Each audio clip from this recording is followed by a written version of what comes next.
Okay, I'm gonna put a header up right fucking now. I love RWBY. Truly. The universe is genius, the characters are lovable, and the soundtrack is just, it's perfect! Okay, no, I'm underselling it. Some of these songs are so awesome and energetic, I feel like it gives me the energy to punch through a brick wall or a right-wing pundit or something equally dense. RWBY has all the right ingredients to make a truly great show. Which it is. I say that now because it has a few little niggles that just make it fall a bit flat on its face.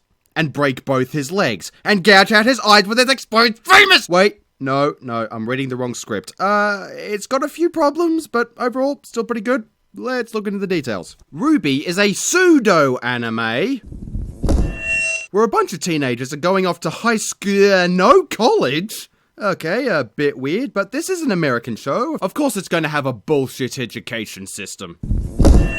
This is a special high school college, which is a combination of Hogwarts, Professor Xavier's mutant school, and a Ugandan child soldier training camp, where they have to learn how to kill emo Pokemon. The plot as it is centers around a crispy Christing fuck ton of characters. At this point, I usually complain that this is spreading yourself too thin, but for an independent project, this is more like spreading yourself over a fucking aircraft carrier. But the real problem is that they're also fucking good! All their designs are brilliant, the characters themselves are fun, and the voice acting is fantastic. Most of the time. If I were writing for this show, I'd have no idea where to start! Although I do know this. This one here, this is Best Girl. And so is she. And this one. You know what? That's it! I nominate all for Best Girl. Except this one. Obviously Worst Girl. Speaking of, weird anime trends, thus speaking of Tumblr, thus speaking of fanfiction, thus speaking of writing, yes, masterful segue. The writing is fucking balmy. It's not fanfiction fuck awful, hell, it's not even bad. It certainly has its moments, but a lot of the time is spent delivering exposition, and no, it's not bad exposition. I like how furries are basically the oppressed underclass, it's like if DeviantArt was a nation. My biggest problem is, though, the show keeps floundering between gritty seriousness and kid-friendly ridiculousness.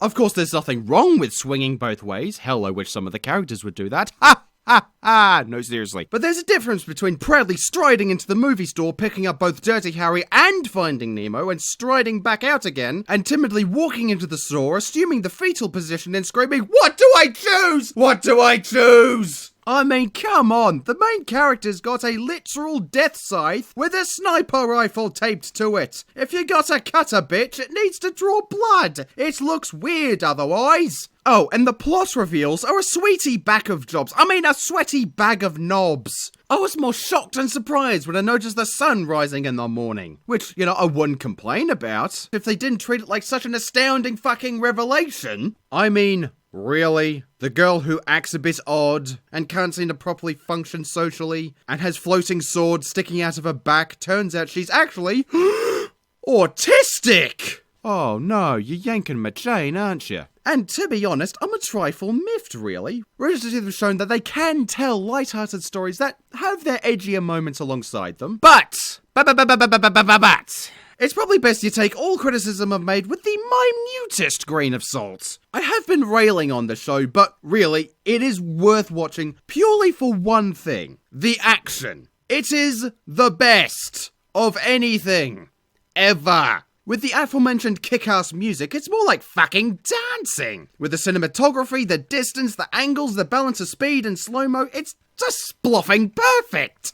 The fuck is a sploffing? But of course, the action would be nothing without the weapons, which, Jesus Christ, on the cover of Playboy, they are so creatively designed and some of the best I have ever seen. Although you can kind of easily recognize the creator's train of thought. I mean, a sword, a gun, bam! A hammer, a grenade launcher, bam! A box, a fleshlight. Because if you want to know what's inside the box, you can go fuck yourself. Wha-bam, wha-bam! But in the end, I could talk for hours about how much of an imperfect gem this show is. But that would be fucking boring as fucking fuck, so I won't. But I will say this.